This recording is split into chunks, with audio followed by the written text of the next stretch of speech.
If you'd listened to the podcast before or met me in person for more than 10 minutes, you probably know I enjoy all forms of hip-hop culture. Lately, I've been doing a lot of work at graffmodels.com, where I pose people with graffiti literally all over the world. However, I used to just document the art everywhere I traveled. That took me to some authentic places in cities all over the world. Sometimes they were probably a bit too authentic. Either way, here's a story about some trips I took in 2016 and some of the situations my passion got me into. As always, I'll ask, if you like what you're hearing, please tell at least one friend to check us out. I'll keep going, but I'd like the show to keep growing too. Enjoy the story.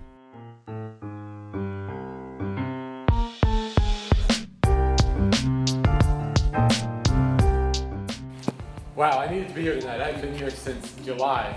Work sort of kept me away. So I was going to talk, I traveled a little bit. Last time I told the story about traveling, and I traveled again a lot, which is why I wasn't here. I've talked about it before, but I really like hip-hop and I really like graffiti, to the point where my patient wife let us put a giant mural up in the house this week. Yeah, it came out dope. If you check K-Bed Photo, I did a time-lapse photography of the artist who did it. It came out really nice on Instagram. But I travel and I try and add a day onto my trips wherever I go so that I can bring my camera and go shoot.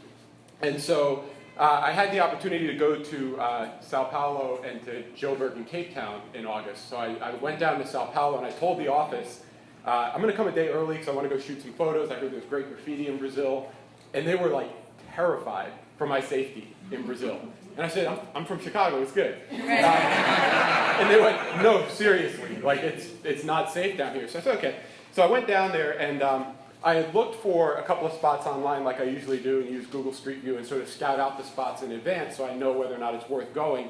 There was a hip-hop dance battle like that night, so I was like, I'm going to go see the whole city. So they were like, well, how are you going to get around? I was like, I'll just Uber. And they were like, no. So they said, use the driver from the office. So I go down there, I get out the airport, driver picks me up, we get in the car, and he literally looks at me and goes, whatever happens, don't get out of the car. And I go, okay. He goes, it's bulletproof. Just stay in the car. And I went, I guess that's good. I don't know how to, I'm glad that it's bulletproof. I'm not glad that it needed to be. But we went out. We had a great time. A couple times, people looked like they were following me because I had my gear with me. But it was good. We got back in the car. I spent the day out shooting. I spent like 10 hours shooting graffiti in São Paulo and then went in for meetings and went home. So a couple weeks later, I go down to Johannesburg. Same thing. The office is really scared. I'm like, don't worry. We have a guy. We went down as a family before. I know a spot I want to go see. So I go and I shoot. And it starts getting dark out.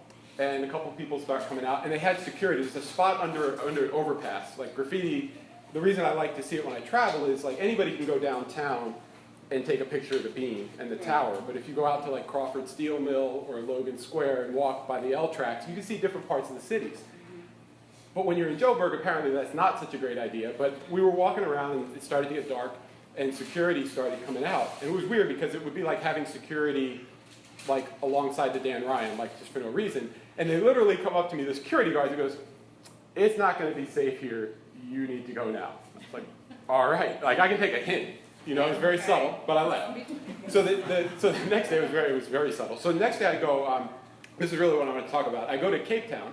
And I'm in Cape Town, and I read there was a spot called the Woodstock District. So I told some friends, I was like, I'm going to go to the Woodstock District. And they said, well, it's not really safe in Cape Town. And Cape Town is an amazing city. It's like San Francisco. I mean, the mountains and the ocean and the sun. And I'm like, this is great. It was like the first time I went to Compton when I was in high school. I went to Compton, and it was like NWA, and there's like palm trees. And I'm like, it just didn't compute to me. I was like, palm trees. And anyway, so I'm walking around the Woodstock District. I leave my hotel. I get to the cab. I say, I'm going over to the Woodstock District. I want to go shoot some photos. He doesn't really know what I'm talking about. Like, just drop me off. So I'm trying to make small talk with the cab driver. And I go, yeah, so they told me it was kind of dangerous here, but it's kind of safe, right? And he kind of looked at me and went, right? I was like, okay. So he drops me off, and I start walking around. The first thing I see is down an alley. There's this dude absolutely tripping out. So I'm like, well, I'll just cross the street. And I find my spot. I take a bunch of photos, and I start walking. And the way you end up shooting in areas like this is you just weave up and down the block. But I'm in Cape Town. My cell phone's not turned on. I don't actually know where I'm going, but I'm like, I'll just wander around and shoot. And I've got my gear with me again. And people are checking me out. I get like 3 blocks in, and this car pulls up alongside me, and the window rolls down. And I'm like, oh, damn, here we go. it's a dude from like the Nordics, and he just wanted directions somewhere. I'm like, right now I was like, what? What do you want? He's like, just asking if you know where you're going. I'm thinking, I'm from Chicago, I'm good. So I end up walking around some more, and I bump into another guy, and I try to make small talk with people, and I'm walking around with him, and he's telling me, you gotta come look at this one, you gotta come look at this one. And he's taking me down these alleys that I had passed up earlier because they looked really dangerous.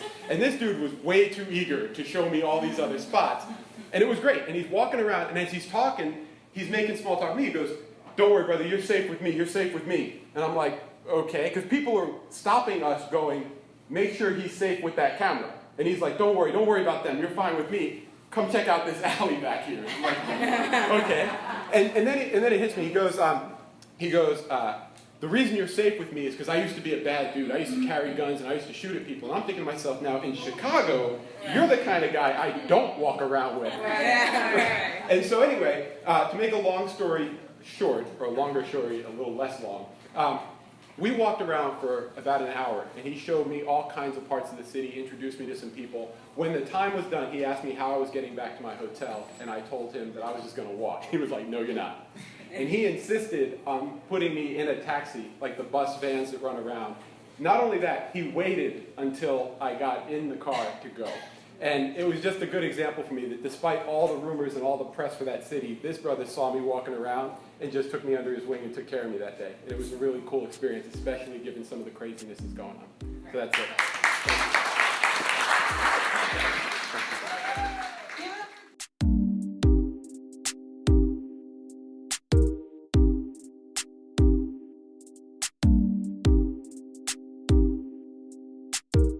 Thanks for listening to this episode of My Home is Special. Be sure to subscribe to the podcast to get future episodes automatically. You can go to myhomeisspecial.com to see the full project and sign up for email updates. Be sure to follow KBevPhoto on Instagram or go to kbevphoto.com to see what I'm snapping these days. There's a lot on both to explore. For now, this is Keith, aka KBev, signing off. Peace.